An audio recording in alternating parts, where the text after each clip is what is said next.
I'm going to be remaking Minecraft mobs into AI brain rot animals. The first mob I'll make is...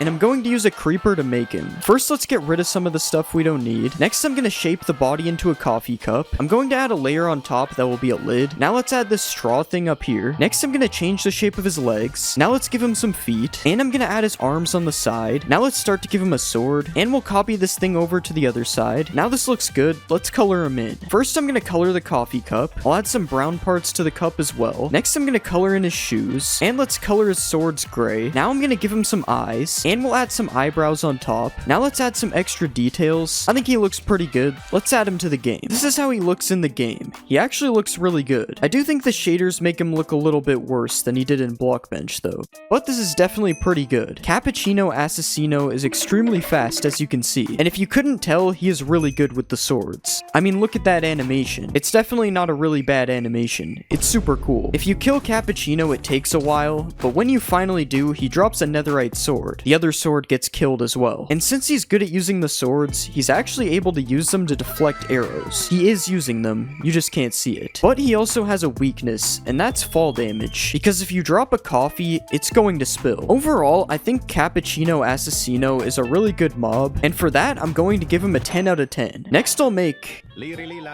and I'm going to use a Ravager to make her. First, I'm going to get rid of these two legs. Next, we'll add our own body. And I'm going to make these legs wider. Now let's change the shape of the face. And next, I'm going to add a long trunk. Now let's give her some big elephant ears. We'll copy that to the other side. And let's add some big feet for her sandals. And I think that looks good. Now let's color it in. I'm going to color the cactus parts green for now. And I'll color the sandals all brown. Now let's add some white tusks. And I'm going to give her a couple of eyes on the side of her face. Next, let's replace all the green with a cactus texture. And I think this looks pretty good. Let's see how she looks in game. This is how Larilla, I don't know how to say the name, looks in game. As you can see, she is really big, and also is a giant cactus, which is why we're in a desert. But she moves really slow due to her size, as you can see. I don't know if that's accurate to elephants, but I don't care if it is. And she also has the ability to teleport through time.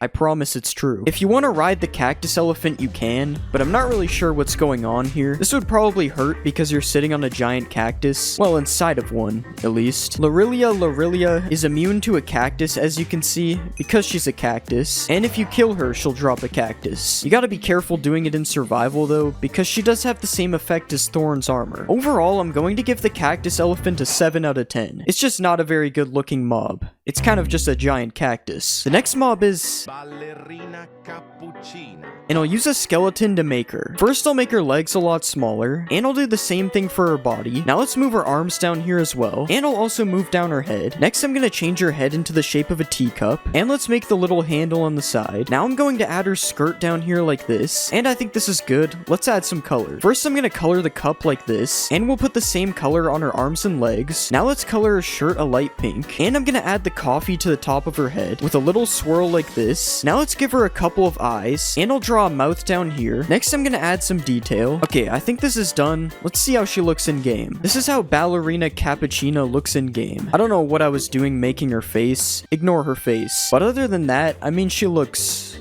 alright. I will show you something cool though. If you right click her, she can do a dance.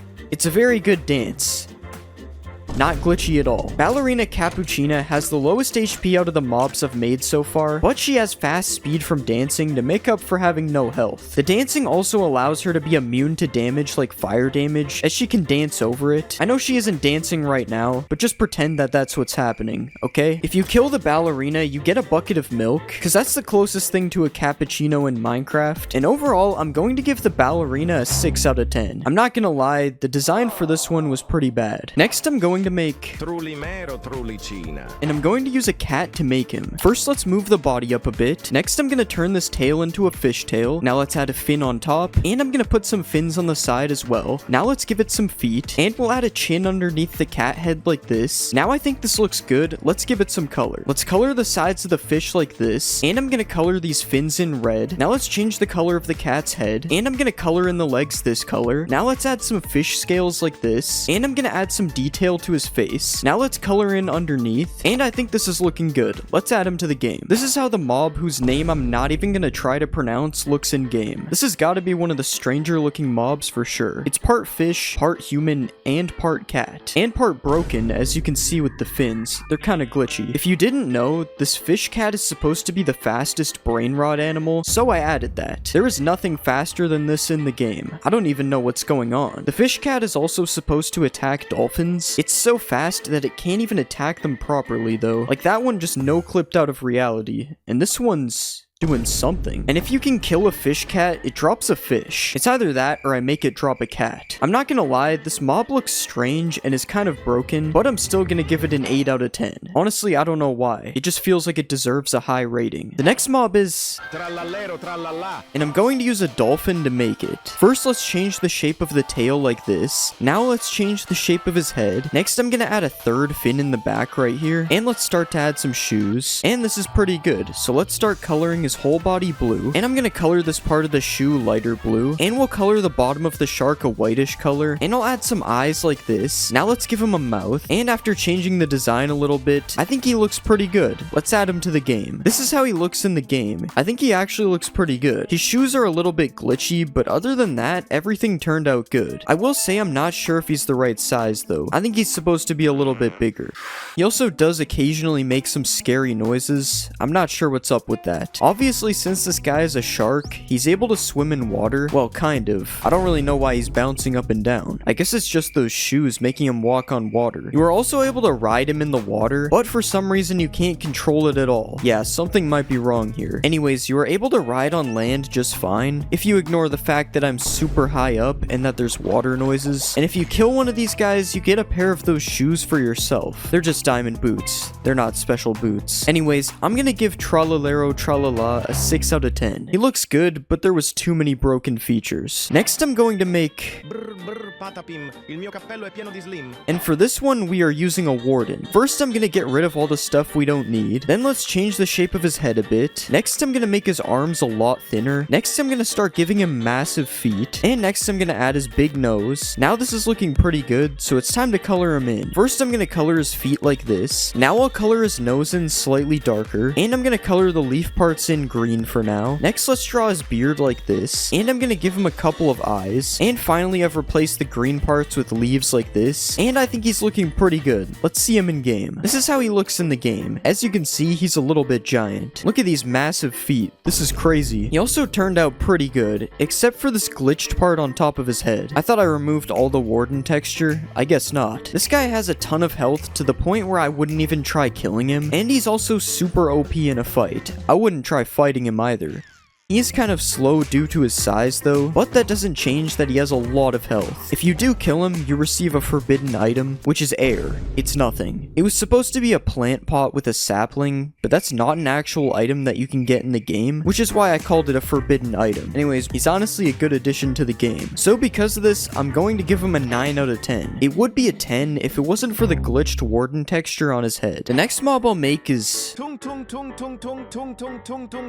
and we're going to use an enderman to make him. Let's start by changing his legs, and we'll make his body a lot longer like this. Now let's remove the head, and I'm gonna move his arms and make them shorter as well. Next, let's turn these cubes into his mouth, and now it's time for us to add some color. I'm going to color his entire body like this. Now let's make his cheeks a darker color, and we'll color the back of his eyes in white like this. Next, I'm gonna color his eyes brown, and I'll color his mouth a similar color. Now I'm gonna color in his eyebrows. Next, I'm gonna give him some black pupils, and finally, I'll give him his bat. Alright, I think this looks pretty good. Let's see how he looks in game. This is how he turned out in game. Honestly, this is one of the scariest mobs yet. I mean, bro's face looks messed up. He kind of looks like Mr. Potato Head. Honestly, I don't think I want any of these running around in my world. He does not look friendly. I will say he is the first mob to have no mistakes though. Obviously, we gave him a bat for a reason, so let's see him put it to work. As you can see, the bat does crazy knockback, but because he has a stick, he has a lot less health than the previous mobs. And if you kill him, you can get the stick for yourself. Except it's a debug stick.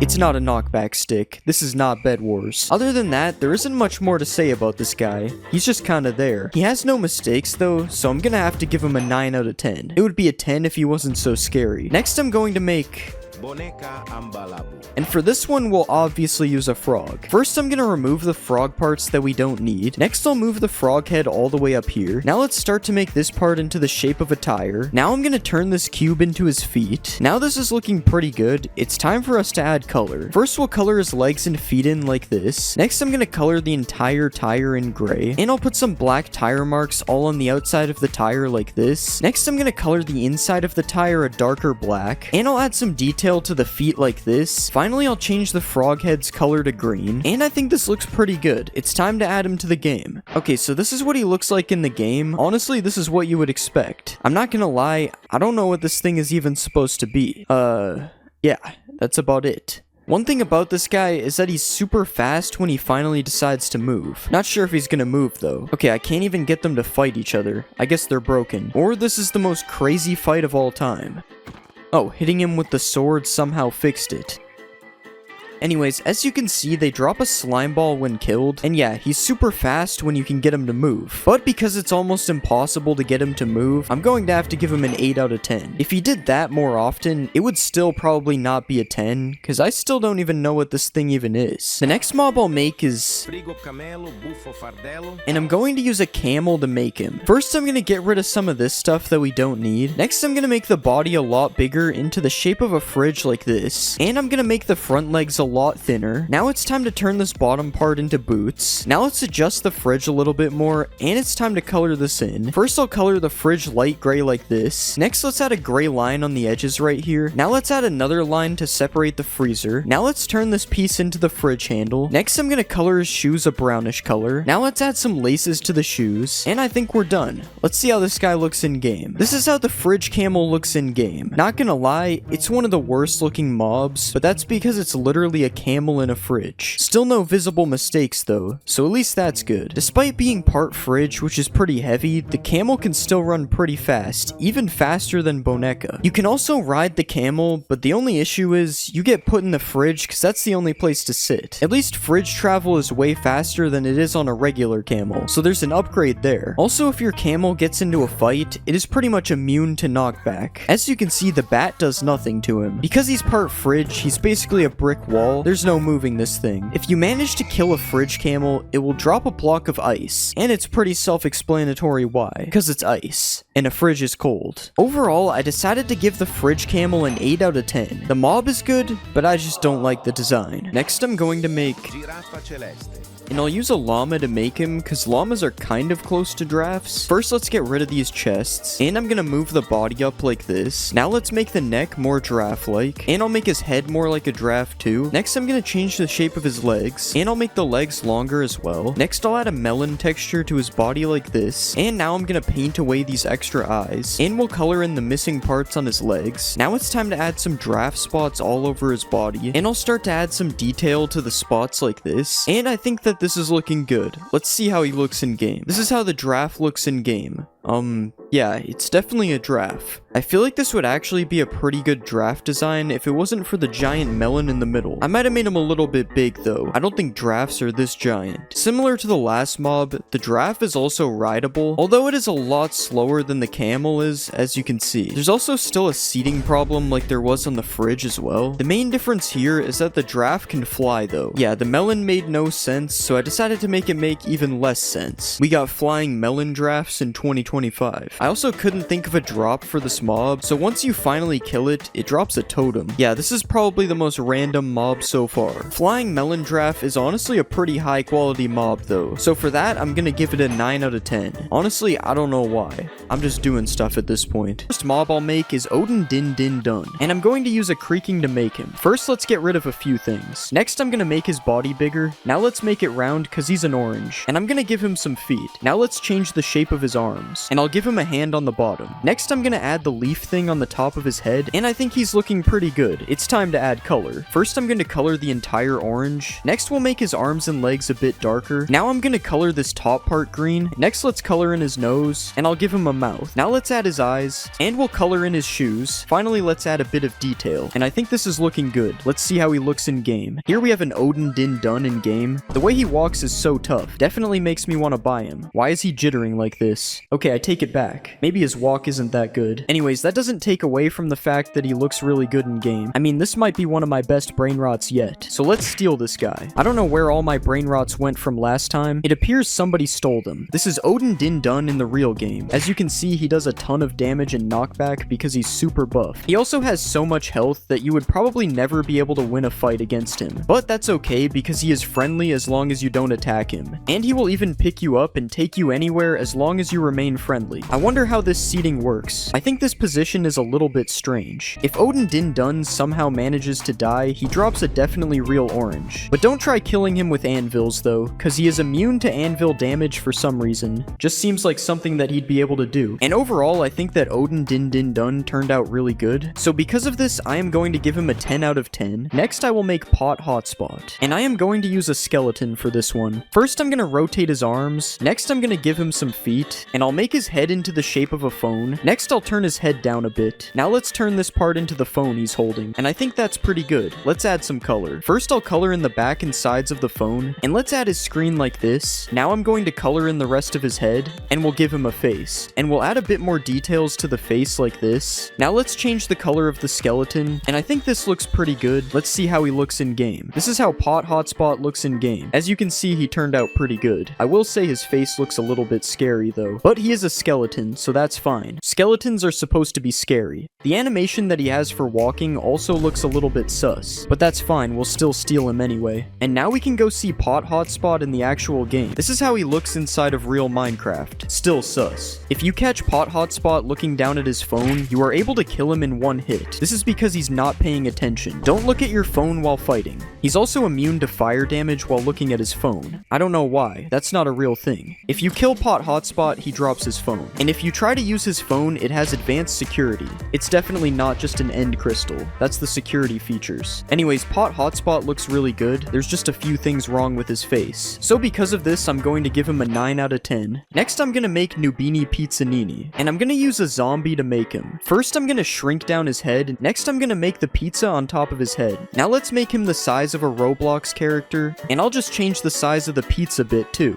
Okay, that looks pretty good. It's time to color him in. First, we'll color his head and arms yellow. Now let's color his shirt in light blue. Next, I'm gonna make his pants light green. Now let's color in the crust of his pizza. And we'll add some cheese on the top like this. Now let's add some pepperonis. Next, I'm gonna give him a face. And finally, let's add some details to his shirt. Okay, I think that looks pretty good. It's time to see what he looks like in game. This is Nubini Pizzanini in the game. I don't know why, but he looks a little boring. To be fair, I don't know what I expected. He's basically just a Roblox noob. He does have this pizza on top of his head though. Unfortunately, right-clicking him does not let you eat it. Anyways, it's time to buy a Nubini. I hope we have enough money. Nubini can be kind of expensive. And this is what Nubini looks like in the actual game. As you can see, he looks exactly the same. What isn't the same though is that he is completely invincible to damage. This is to protect noobs. I am still allowed to kill Nubini though. The protection doesn't apply to me. And when I kill Nubini, he drops a pizza. A pizza made of pumpkins. Definitely not a pumpkin pie. Honestly, Nubini looks pretty boring in the game, and he doesn't have that many features. So because of this, I am going to give him a 6 out of 10. Next, we will make Karker, and I'm going to use a horse for this one. First, I'm going to get rid of all this stuff. Next, let's shape his body into the seat, and we'll add a back part like this. Next, I'm going to make his legs into the shape of chair legs, and I'll add some feet to the front ones. Now let's turn this piece into an arm, and we'll put some fingers here as well. Now let's copy this over to the other side, and I'm going to turn this part into his mouth. Next, we'll use this to give him a nose, and these parts are going to be his eyes. Alright, I think that looks pretty good. It's time to add color. First, let's color his entire body light green, and I'm going to color his lips a bit darker. Next, I'll color in his eyes, and I'm going to add a bit of detail like this. Alright, I think this is looking pretty good. It's time to add him to the game. Here is the chair in the game. I'm not going to bother trying to pronounce his actual name. As you can see, he has a different walking animation than the other brain rots. He has to wobble back and forth when he walks because he's a chair. His back legs definitely should be moving though. I don't know what's wrong with that. Anyways, let's just steal a chair, man. And this is what he looks like in the real game. If you right click on him, you are able to sit down on the chair. But you cannot control where you are going because that's not how chairs work. The chair picks your destination. He also is unable to drown for whatever reason. I feel like if you threw a chair into a lake, it probably wouldn't drown. So this one makes sense. If you kill the chairman, he gives you a wooden plank. This is because chairs can be made of wood. I don't think that this guy is made of wood, but I couldn't really think of a better block to make him drop.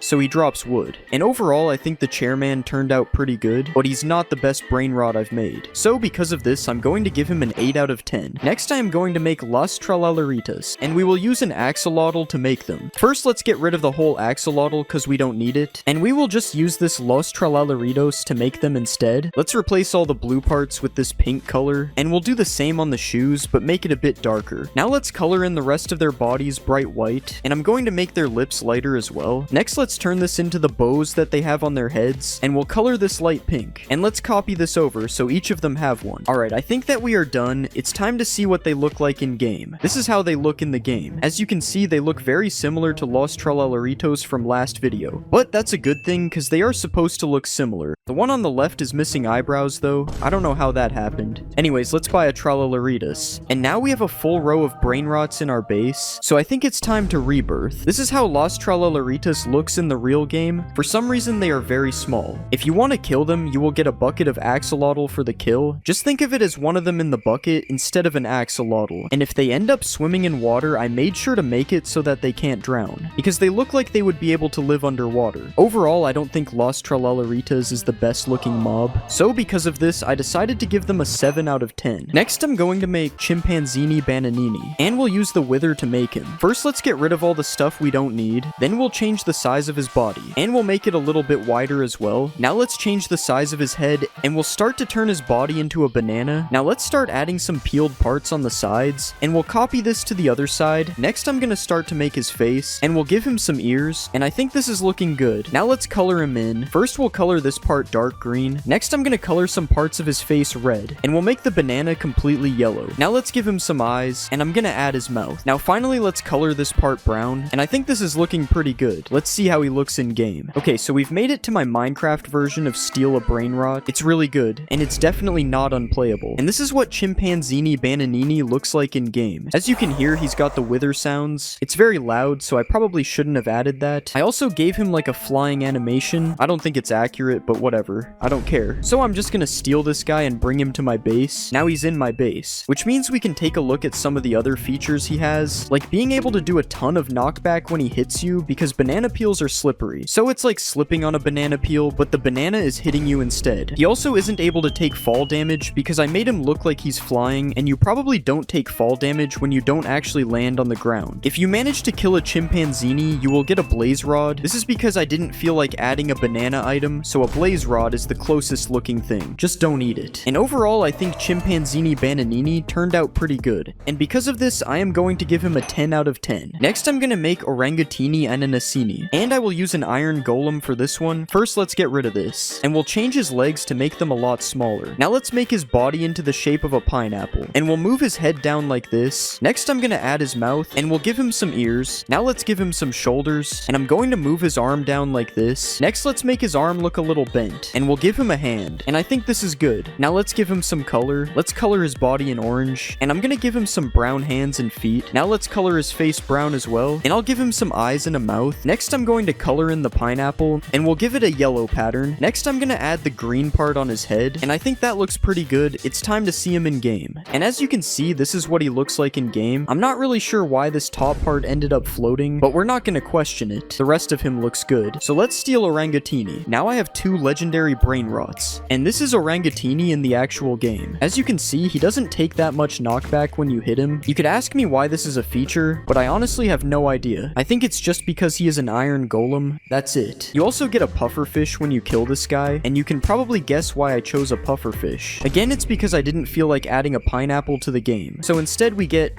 a pineapple with a face. Don't eat it.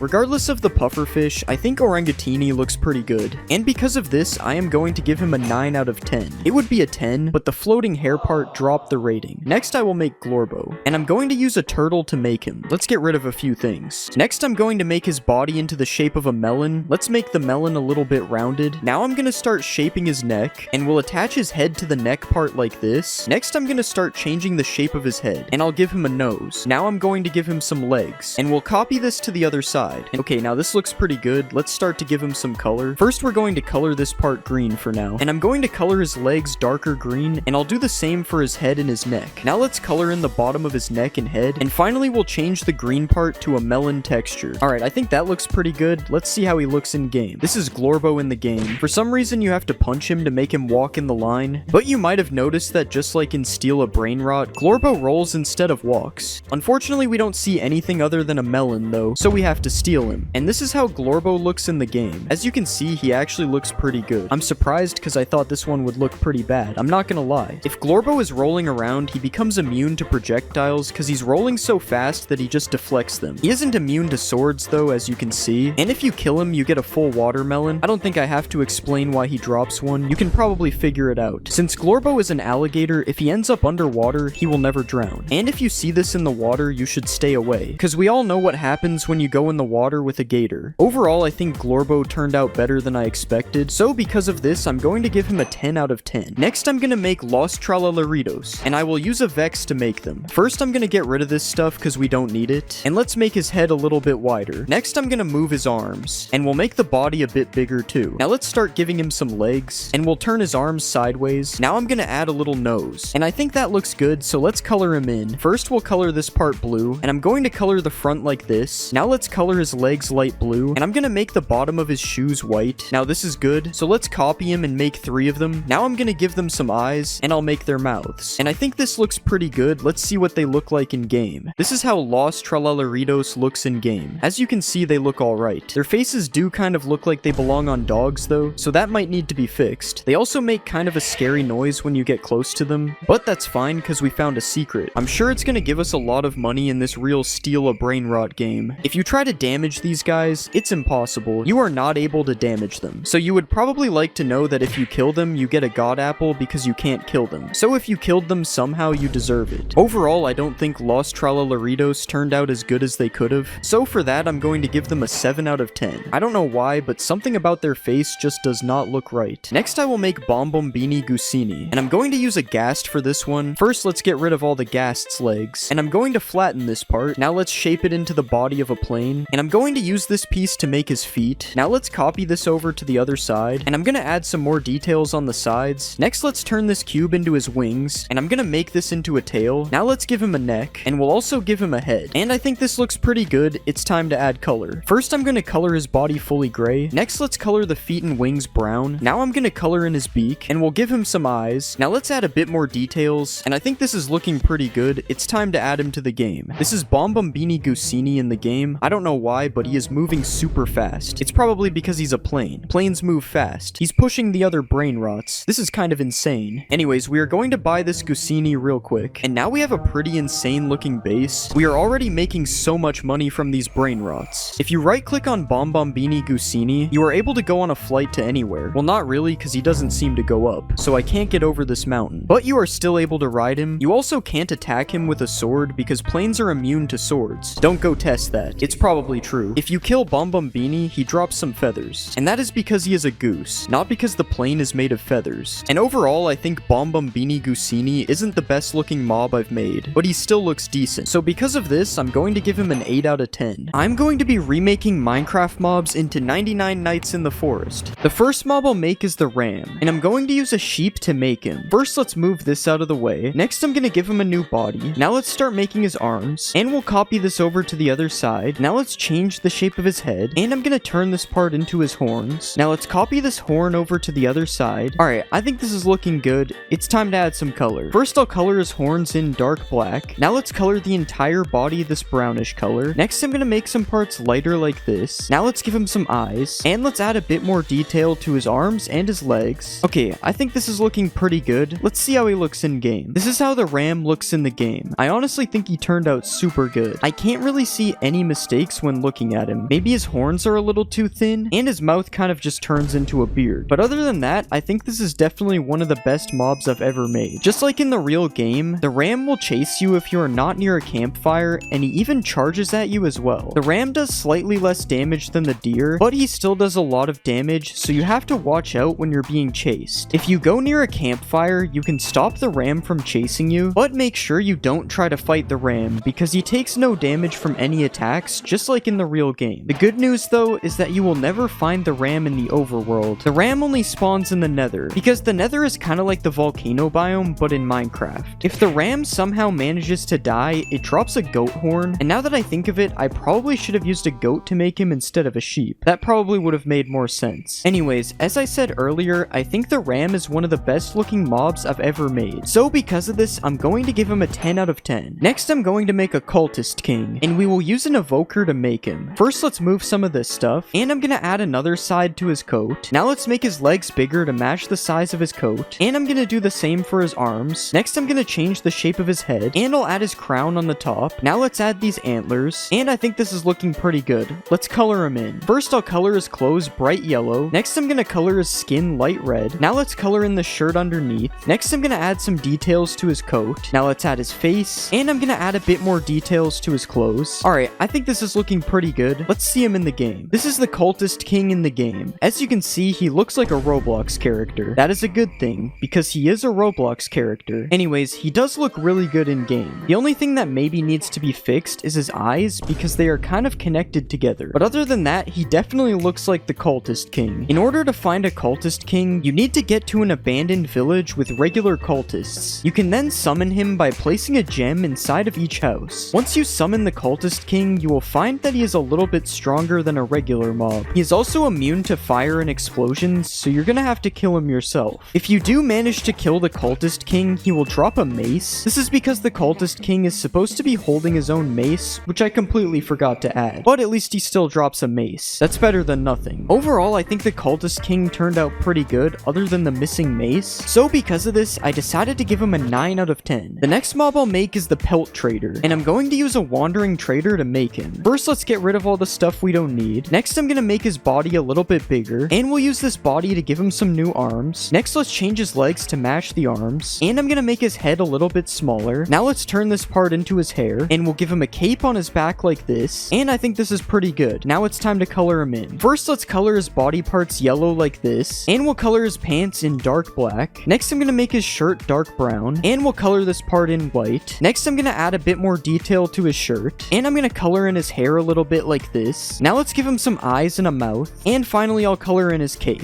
Let's add a bit of detail. Alright, I think this is looking pretty good. Let's see how he looks in game. This is how the pelt trader looks in the game. Just like the last mob, he looks a lot like a Roblox character. That's a pretty common thing that happens when you're making Roblox characters. But he does look pretty good. There is a slight problem on his hands and his feet that I can't fix without my game crashing, so we'll just ignore it. I also probably should have made his cape move a bit while he's walking, but he's good enough like this. I'm not messing with him anymore. The pelt trader is invincible just like he is in the actual game, and he will show up randomly every few days after you sleep. If you have a rabbit's foot, you are able to give it to him and trade for a flashlight. This is definitely not a spyglass. It's a flashlight. You just can't see because it isn't dark. But that is the only trade level that he has right now, so you can only trade him rabbit feet. Nothing else will work. If the pelt trader somehow dies, you can get a flashlight from him for free instead of trading, and overall I think the pelt trader looks pretty accurate to the real game, but there are a few issues that couldn't be fixed. So because of this, I'm going to give him a 7 out of 10. Next, I am going to make a scorpion, and I'm going to use a silverfish for this one because they're pretty much the same thing. First, let's get rid of all of this stuff. Next, I'm going to rearrange these pieces a little bit, and we'll extend this part out a little bit more to be a tail. Now let's raise this body up a little bit, and I'm going to give him a leg like this. Now let's copy this leg until there is 6 of them, and I'm going to start to add his claws. Now let's copy this to the other side. Alright, I think this looks pretty good. Let's color it in. First, let's color the entire body in brown. Next, we'll add some darker brown details like this, and I'm going to add a couple orange eyes in the front, and let's add these mouth things as well. Now finally, let's add a bit more detail. Alright, I think this looks pretty good. Let's see how he looks in the game. This is a scorpion in game. As you can see, it's definitely a bit larger than a silverfish, but the scorpions in 99 Nights are pretty big compared to real scorpions, so I think it's fine. There is one mistake on the scorpion. Somehow it's missing the dark brown part on its feet on this side, but other than that, I think it turned out really good. Scorpions are really fast, as you can see. I think they are too fast, actually. I don't know how it ended up this fast. And if they hit you, there is a 1 in 10 chance that you will get poisoned. The good thing is, they don't have that much health, and if you kill a scorpion, it will give you one of these shells. I did this because scorpions can drop a scorpion shell in 99 Nights, but there is no scorpion shell in Minecraft, so we get Nautilus shells instead. Alongside being able to run super fast, fast, scorpions are also able to jump off of anything without taking fall damage. So getting away from them is pretty much impossible. You are going to have to kill them. Overall, I think the scorpion turned out pretty good, and it looks very accurate to the one in the real game. So because of this, I'm going to give the scorpion a 9 out of 10. Next, I'm going to make a lava mammoth, and we will use a ravager to make this one. First, let's remove the stuff that we don't need. Next, I'm going to change his legs a little bit, and we'll add some feet at the bottom like this. Next, let's change the shape of his body, and I'm going to make the head a lot smaller as well. Now let's add this part on the top, and I'm going to give him some big ears. Now let's turn this part into his trunk, and we'll turn this part into a tusk. Now let's copy this tusk to the other side, and finally we'll add a little tail. Alright, I think this is looking pretty good. Let's add some color. Let's color his entire body red, and we'll color his tusks in white like this. Now let's give him some little red eyes, and we'll color some parts a little bit darker red. Next, let's add a bit of detail like this, and I'm gonna add these big white nails on his feet. Now let's add a bit more texture, and I think this looks pretty good. Let's see how he looks in game. This is how the lava mammoth looks in the game. As you can see, I made him very big, but he is pretty big in 99 Nights as well, although I'm not sure if he's this big. Anyways, the lava mammoth looks pretty good, as you can see. There isn't too much detail on it, but that's because it's a big red mammoth. There isn't much detail to it in the real game either. The lava mammoth has the most health out of any mob so far, so killing this thing is going to take a while. It also is immune to fire because it's made of lava, so burning it isn't an option either. The good thing is that if you get the lava mammoth to low health, you are actually able to tame it and ride it around. You're not really able to see anything while riding it though, because it is kind of gigantic. If you want to just kill the lava mammoth, it will drop a cooked steak. I probably should have made it drop a bunch of steaks like it does in the actual game instead of just one, but I'm not fixing that, so you just get one steak from a giant elephant. Overall, I think the lava mammoth looks pretty good for what it is, so because of this, I decided to give it an 8 out of 10. The next mob I'll make is the owl, and I'm going to use a chicken to make him, because a chicken is almost the same thing as an owl.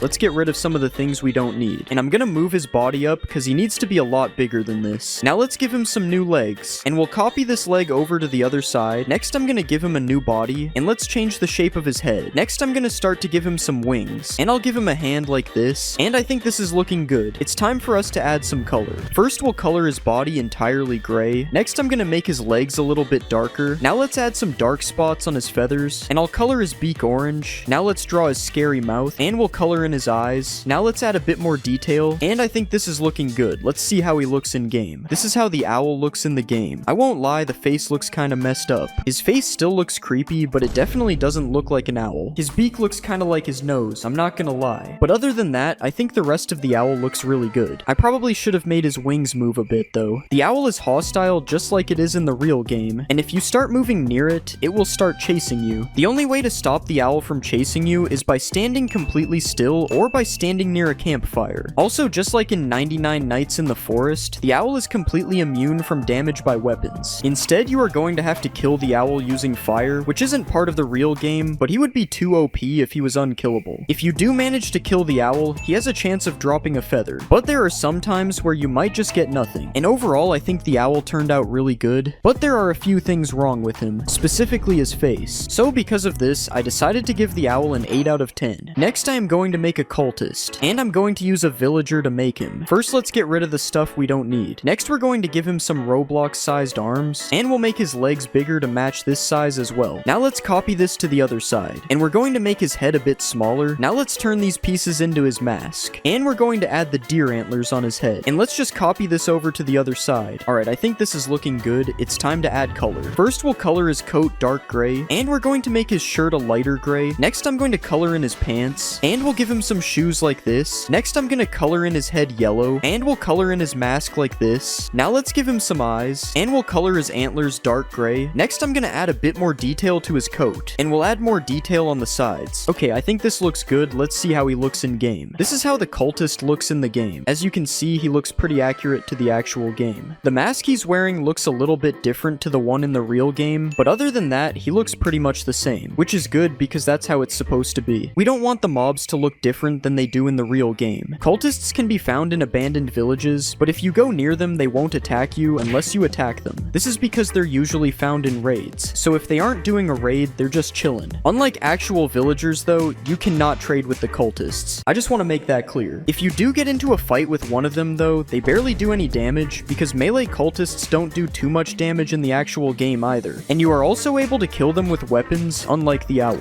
So dealing with these guys should be pretty easy. If you do kill a cultist, they drop a stone axe because that is the weapon that they are using. You can't see the stone axe, but it is there. Trust me. Overall, I think the cultist turned out pretty good. He looks really accurate to the game. So because of this, I decided to give him a 9 out of 10. It would be a 10 if the mask was the same. Next, I am going to make an elite alien, and I am going to use a vindicator to make him because they kind of look the same. First, we'll get rid of the extra set of arms. Now let's change the shape of his legs, and we'll change the shape of his body. Next, I'm going to change the size of his arms as well, and we'll move and change the size of his nose. Now let's change the shape of his head, and we'll give him a sword in his hand like this. Alright, I think this is looking pretty good. It's time to add some color. Let's remove his eyes and use his eyebrows as eyes instead, and we'll make the eyes a little bit bigger. Next, I'm going to give him a mouth. Now let's color his shirt entirely blue, and I'm going to color his pants a dark greenish color. Next, let's add some detail to his shirt, and I'm going to add this thing on his pants. Now finally, let's color in his sword, and I think this is looking pretty good. Let's see him in the game. This is how the elite alien looks in the game. I will not lie, his face looks kind of weird. It looks like a cross between Shrek and an alien. I think the nose is throwing it off. Other than that, he does look really good though, except for this one spot on his arm not having any texture. Not really sure how that happened. Anyways, if you do find an elite alien running around in your world, it will attack you. And I did make it do a little bit more damage than a regular mob because it says that elite aliens are a lot more powerful than regular aliens. I also gave him slightly more health for this reason as well. He's still not that big of a threat though. It only takes 2 hits to kill him with a netherite sword, but be careful because he could start flying back up to space. I don't know why you would have to be careful of that happening because it doesn't do anything to you. I just wanted to show the alien flying back up to space. If you kill an elite alien, he drops a diamond sword which is supposed to be a laser sword, so let's just pretend it's a laser sword. And overall, I think the elite alien turned out decent, but there is definitely something wrong with his face. So because of this, I decided to give him a 7 out of 10. The next mob we'll make is an alpha wolf, and we are obviously going to use a wolf to make him. I don't really think we need to change much on his body, but let's just make this part a little bit bigger. Next, I'm gonna move his head like this, and we'll change the position of his mouth. Next, I'm gonna give him some big teeth, and we'll add some pointy ears, and I think this looks good. Let's color him in. First, we'll color the top of his body dark brown, and we'll color the bottom parts a bit lighter. Next, I'm gonna color his teeth bright white, and we'll color his mouth pink. Now let's give him some bright red eyes, and we'll give him some angry eyebrows. Now let's give him a big nose, and we'll color this nose in dark black, and I think this is looking pretty good. It's time to add him to the game. This is how the alpha wolf looks in the game. He looks kind of like a regular wolf, except more scary. That is literally what it's supposed to look like though, so that's a good thing. I don't really see anything wrong with this wolf either, so that's good. I finally made a mob that doesn't have any random mistakes. If you go close to an alpha wolf, it will attack you just like any other Minecraft mob, but just like in 99 Nights in the Forest, you are able to get away from them by going near a campfire. You can also kill the wolf with any weapon you want, but you have to be careful because the alpha wolf does a lot more damage than a regular wolf, which makes sense because it's an alpha wolf, so it does alpha damage. You also can't tame one of these wolves, unlike the actual Minecraft wolf, which means the only real use they have is dropping a piece of steak or a piece of leather, because that is what they drop in the actual game. I find it kind of weird that wolves drop steak, but whatever. Anyways, I definitely think the alpha wolf turned out pretty good, as there are no mistakes on him at all. So because of this, I'm going to give the alpha wolf a 10 out of 10. Next, we are going to make the deer, and I'm going to use a creaking to make him. First, let's get rid of some of the stuff we don't need. Next, I'm going to change the shape of his body. Now let's make his head a little bit wider, and I'm going to give him some new arms. Next, I'm going to give him new legs as well, and we'll turn this part into his mouth. Next, I'm going to make this piece into his ears. And finally, we'll give him some antlers. Alright, I think this is pretty good. It's time to add color. First, I'll color his entire body brown. Now let's color his mouth light brown. Next, I'm going to color in his eyes. I'll also color in his ears. Now let's color his antlers slightly darker, and we'll do the same for his hands and feet. Alright, I think this is looking pretty good. Let's see how he looks in game. This is how the deer looks in game. As you can see, he looks kind of scary. He also kind of looks like Ghostface a little bit, but I still think he turned out pretty good. The deer isn't a threat to you if you find him during the daytime, but at night you should definitely avoid running into him. If he finds you at night, he will chase you super fast, and if he manages to hit you with with no armor, you will get insta-killed. The only way to stop the deer from attacking you at night is by being near a campfire or using another source of light to protect yourself from him. Just like in the Roblox game, you also aren't able to attack him with any weapons. The only way to kill him is by using some kind of light source that does damage, like lava. If you do manage to kill the deer, he drops a piece of deer meat. I probably wouldn't eat that though. We don't know where this guy's been. Overall, I think the deer turned out pretty good. He looks almost the same as the original, so because of this, I'm going to give him a 10 out of 10. I added all 26 letters from alphabet lore into Minecraft. First I made A, and I used an axolotl to make A because A starts with axolotl.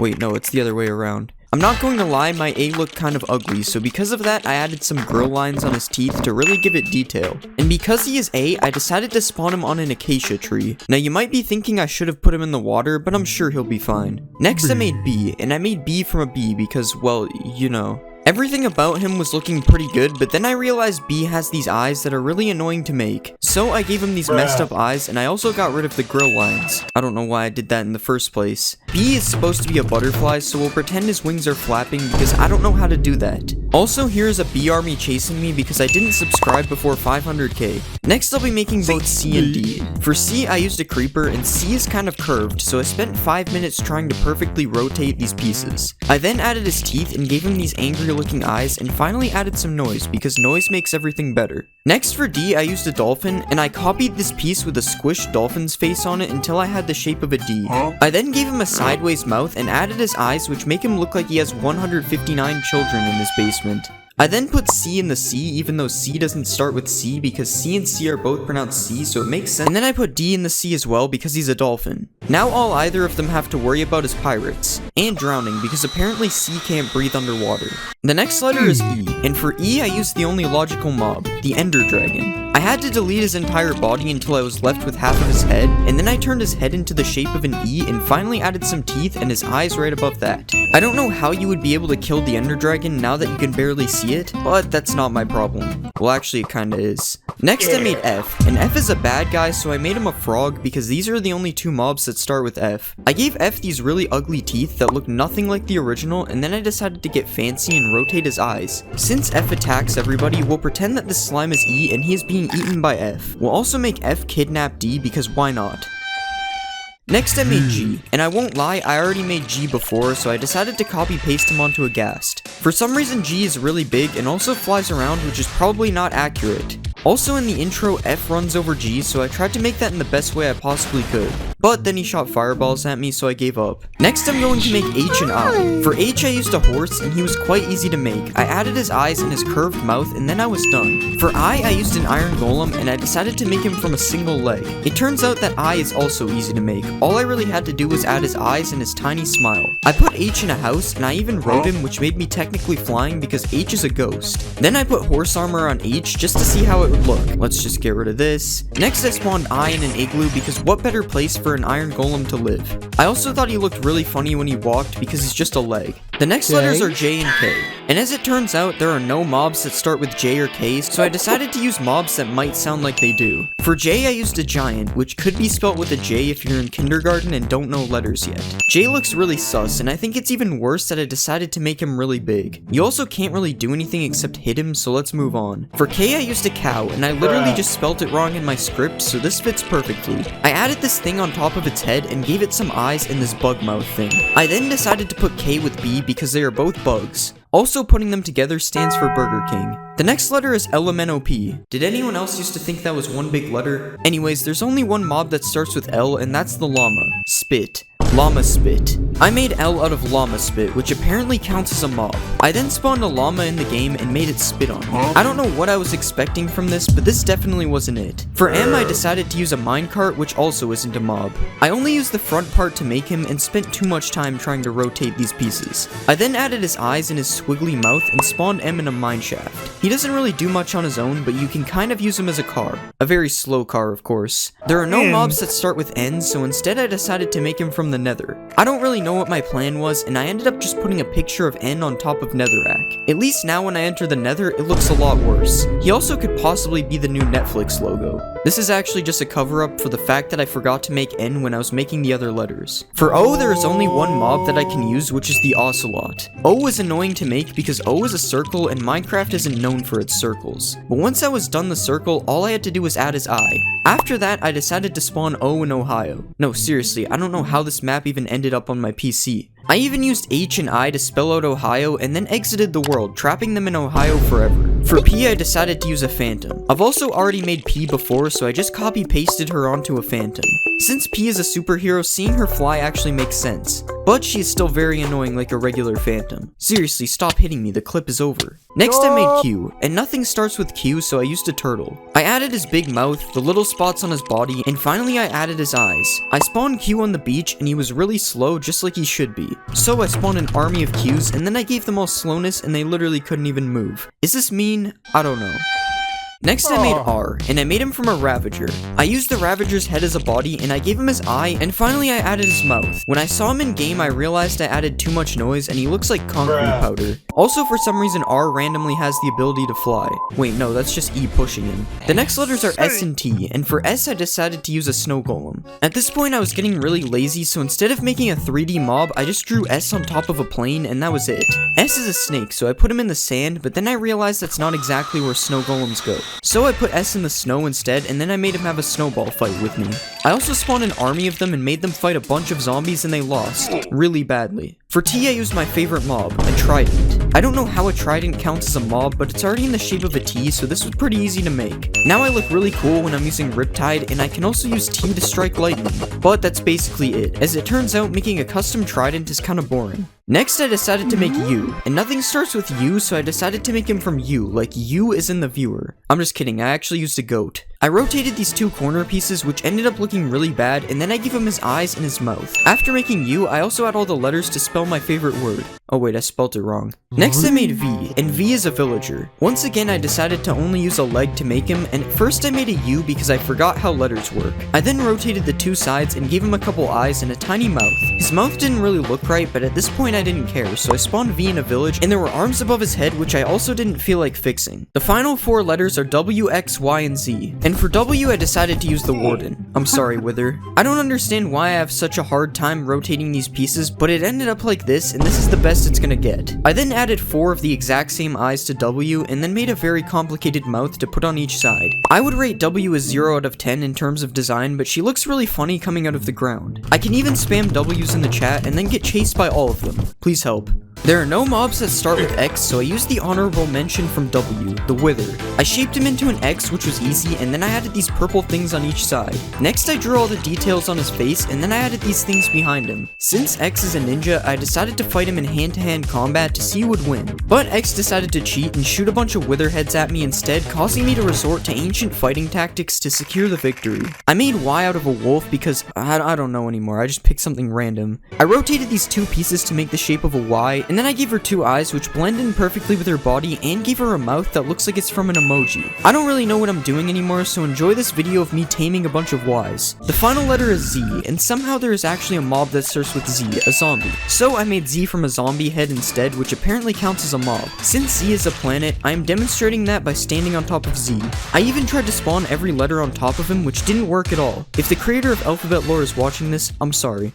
I'm going to be remaking Minecraft mobs into the amazing digital circus. The first character I'll make is Pomni, and I'm going to use a villager to make her. First, let's get rid of this stuff because we don't need it. Now let's change the shape of her body, and we'll start shaping her legs. Next, I'm going to give her some arms, and I'll just add a hand on the bottom here. Next, I'm going to change the shape of her head, and let's start to add her hat on the top as well. And I think that's a pretty good body, so now let's start to color her in. First, let's color her head white, and we'll do the same for her arms and legs as well. Now let's color in these yellow parts like this. Next, let's color in her clothes, and I'll make sure to add the blue spots on the other side. Now let's put these buttons that she has on the front of her shirt like this, and now it's time to give her a face. So first I'm gonna add her eyes like this, and I'm also gonna give her a strand of hair on each side of her head as well, and I think this is looking pretty good. Let's see how she looks in game. This is how Pomni looks in game. She doesn't look that bad. I like how I made her constantly looking around paranoid, just like how she is in the show. We'll just ignore the fact that she's bald on the back of her head though. I'm pretty sure her hat is supposed to cover that. In the show, Pomni throws up on the ground, so I made it so that when she hits you, you get the nausea effect. It is also said that Pomni doesn't like being touched, so I made it so that she runs away from enemies very quickly if she gets attacked. In the show, Pomni tries to escape the circus through a bunch of exit doors, so I made it so that Pomni can open doors by herself just like a regular villager. Pomni also gets teleported to the void if you right click her because I just felt like adding that. I don't really know why. If you kill Pomni, she drops her red hand, which gets glitched in the first episode, so if you hold this hand out for yourself, you get teleported around randomly, sort of like you're glitching. And a fun fact about Pomni is that her favorite food is salmon, so you can also feed Pomni salmon. Overall, I think Pomni turned out pretty good and has a lot of interesting features. So because of this, I decided to give Pomni a 9 out of 10. Next, I'm gonna make Cain, and I'll use an evoker to make him. First, let's get rid of all this stuff that we don't need, and let's change the shape of his leg and bend it like this. Next, I'm gonna work on his arms, so let's just rotate this piece like this, and we'll give him a hand and copy this over to the other side as well. Next, I'm gonna change his head into the shape of some gums like this, and let's just add some teeth on the top in the same shape as well. Next, I'll give him his top hat on top of the mouth. Okay, now this is looking good, so let's give him some color. First, I'm gonna color his gums bright red, and we'll color the teeth white like this. Next, I'm gonna color in his eyes, and let's color his shirt a pinkish color as well. Okay, now this looks good, so let's just add some detail to his shirt right here, and we'll give him his different color eyeballs as well. Now let's give him his stick, because I forgot to do that. And I think that Cain is looking pretty good. Let's see how he looks in game. This is how Cain looks in game. He actually looks really good. Also ignore the cakes that are spawning around him. I'll explain that in a second. Since Cain is the host of the digital circus, I decided to make it so that Cain is completely invincible to all types of damage except for cactuses. Cain is also seen teleporting throughout the episode, so I made it so that Cain teleports away if he takes too much damage, similar to the TV people in my Skibidi videos. Cain also spawns cake randomly around him, as you can see, because he spawned a cake out of thin air in the first episode. Unfortunately, there is no bubble to eat this cake right now. We'll just have to wait until later for that. If Cain somehow manages to die, he drops a stick, which can be used to either remove any block you right click on with it, or you can send any mob to the void if you right click them as well. Overall, I think Cain turned out really good. He's definitely one of my favorite mobs I've made. So because of this, I decided to give Cain a 10 out of 10. He deserves it. The next character I'll make is Jax, and I'm gonna use a rabbit because Jax is a rabbit, I think. First, I'm gonna get rid of some of the stuff we don't need, and let's rearrange his body parts a little bit for now. Next, let's make his legs super tall like this, and we'll change the shape of his body to make it a bit taller as well. Now let's give him a neck like this, and I'll just change the shape of his head to make it a bit more round. Now let's just add his ears on the very top, and now it's time to give Jax some arms. And I think this is good, so let's give Jax some color. First, I'm gonna color his head purple, and we'll do the same for his arms and body as well. Now let's color his overalls a pinkish color, and we'll do the same for his legs like this. Next, I'm gonna color both of his hands a yellowish color, and we'll just give him 2 buttons here, and now it's time to add his face. First, I'm gonna give him a big yellow mouth, and let's just give him some eyes above that. I'm also gonna give him a couple eyebrows above his eyes like this, and I think this is looking pretty good. Let's see how he looks in game. This is how Jax looks in game. He honestly looks pretty similar to the actual show. The only difference is that he's obviously made of cubes though, so he could never be as good as the original. It was kind of hard for me to think of features to give Jax, so he only really has a couple. To start, Jax is super tall, as you can see, just like he is in the actual series, and you can also see Jax run away really quickly in the first episode, so I made it so that Jax is super fast in game as well. You can also ride on Jax's back for some reason. I'm not really sure why I added this. It just seems like something that he would be able to do. If you kill Jax, you get a rabbit's foot because he's a rabbit, so that's the less evil version of making him just drop rabbit meat. And overall, I think Jax looks pretty good, but he doesn't really have that many features. So because of this, I decided to give Jax an 8 out of 10. Next, I'm gonna make Ragatha, and I'm gonna use a witch to make her. First, let's get rid of some of the stuff we don't need, and I'm just gonna make her body a lot smaller for now, and I'll just add a few layers underneath as her dress. Next, I'm gonna give her an arm like this, and I'll just give her a hand on the bottom as well. Now let's copy this over to the other side, and next let's work on her head. First, I'm gonna change the shape of it like this. Next, I'm gonna start adding her hair on the side, and I'll just copy these hairs all around her head, and we'll also add her bow on the top like this. And I think this is a pretty good body, so now let's give her some color. First, I'm gonna color her head and her arms in like this. Next, let's just color her hair a reddish pink color as well. Now let's color her entire dress a purplish color, and we'll color the bow on top slightly darker. Next, I'm gonna add the patches on her dress in the same color as the bow, and now let's add a bit more detail, and we'll start to give her a face. Alright, after like 5 tries, this is the face I'm going with. It still looks weird, but it's the best I'm gonna get. Now finally, let's add a bit of texture, and I think this looks good. Let's see how she looks in game. This is how Ragatha looks in game. I definitely think her face looks a little weird. She also makes witch noises, which I'm not really sure if it fits her or not. It's kind of strange. Also, we're just gonna ignore the fact that you can see through her hair. Just pretend the back part here is fully covered. In the show, Ragatha gets attacked and becomes completely glitched out, so I decided to make it it so that Ragatha glitches whenever she gets hit, which looks kind of funny more than glitchy. This is also the only feature that Ragatha has because I couldn't really think of anything else. If you kill Ragatha, she drops this red thing from the nether because it was supposed to be her hair, and overall I think Ragatha looks kind of cursed and she doesn't really have any features. So because of this, I'm going to give Ragatha a 6 out of 10. I just made her face look too weird. Next character I'll make is Gangle, and I'll make Gangle from a skeleton because they're both kind of built the same. First I'm gonna make her head a lot smaller like this, and now let's shape the head into a mask as well, and I think that's good, so let's just work on her left arm like this, and we'll make the right arm similar but rotate it in a different direction. Next I'm gonna make her legs a lot thinner, and we'll rotate the bottom part a little bit like this. Now let's copy this to the other side, and it's time to color her in. First I'm gonna draw a red spiral for her body like this, and I'm gonna color her arms and her legs the same color. Now let's add a bit of detail with a slightly lighter red, and next I'm gonna color in her mask, and now finally let's give her a face like this, and we'll also add a little bit more texture to her body as well, and I think that is looking pretty good. Let's see how she looks in game. This is how Gangle looks in game. Despite being very simple to make, I think she actually turned out pretty good. I will say that having the arms like this is kind of strange though. They don't really move that much. In the show, Gangle has at least 2 masks, the comedy mask and the tragedy mask, but she falls and breaks her comedy mask at the beginning of the first episode, so I decided to make it so that when Gangle dies, her comedy mask falls and reveals the tragedy mask. You may have also noticed that the comedy mask drops as an item when she dies, and if you decide to wear this comedy mask, you get speed 4 and jump boost 4 because those effects are kind of fun, I guess. The mask is also off-centered when you wear it, but we'll just ignore that. It's the only way I could make it fit. Overall, I think Gangle turned out pretty good, and I think her mask is a cool addition to the game. So because of this, I'm going to give Gangle a 9 out of 10. Next, I'm gonna make Kinger, and I'll use a snow golem to make him. First, I'm gonna get rid of these layers because we don't need them, and let's make the bottom smaller like this. Now let's add another part on top, and we'll make it way taller as well. Next, I'm gonna copy this part on top, and we'll bend it so he's hunched over a little bit. And now I'm just gonna add a part on the front that is gonna be his coat. Now let's add a piece for his head up here, and we'll add another part on top, and we'll also add the king thing on the very top like this. Next, I'm gonna change his neck area a little bit so that he can have his coat, and this looks pretty good. Now let's color him in. First, I'm gonna color his body a purplish color, and we'll just color in the rest of his coat as well. Now let's color his head slightly darker than his coat. Next, I'm gonna give him an eye, and we'll copy this over to the other side and rotate them a little bit as well. Now let's give him a hand, and we'll color it the same color as his coat. Next, we'll add a little bit of detail to his coat like this, and I think this is looking pretty good. Let's see how he looks in game. This is how Kinger looks in game. This guy is honestly a little bit larger than I thought he would be. I also decided to make it so that Kinger sways back and forth quickly, because in the show, he seems to be a little bit on edge. Wait, where did he go? Why is he hiding underneath these randomly colored blocks? Since Kinger seems to be crazy in the show, I decided to make it so that when you right-click Kinger, he shakes really quickly, similar to when he did this in the show. This also makes him look kind of funny if you just spam it. If you kill Kinger, I made it so that he drops 1 scaffolding, and you might be wondering why I chose this random item, and it's because it has a checkerboard pattern on it, and Kinger is a chess piece. Overall, I don't think Kinger looks that bad, but he's also not the best looking mob. So because of this, I decided to give Kinger a 7 out of 10. The next character I'll make is Zooble, and I'll use a blaze to make them because they both have a bunch of body parts. First, let's remove all these because we don't need them, and I'm just gonna make the first leg like this, and we'll just add this hook shape on the bottom of the right leg, and we'll also add a spiral on the top. Next, I'm gonna give Zooble a body, and we'll just copy the spiral for their neck as well. Next, I'm gonna work on making a triangle shape for the head, and I'm also gonna add a left arm like this, and we'll also make a right arm that has a lot less spirals. Now I'm gonna color Zooble in, so first let's color the body yellowish, and we'll color Zooble's head in pink.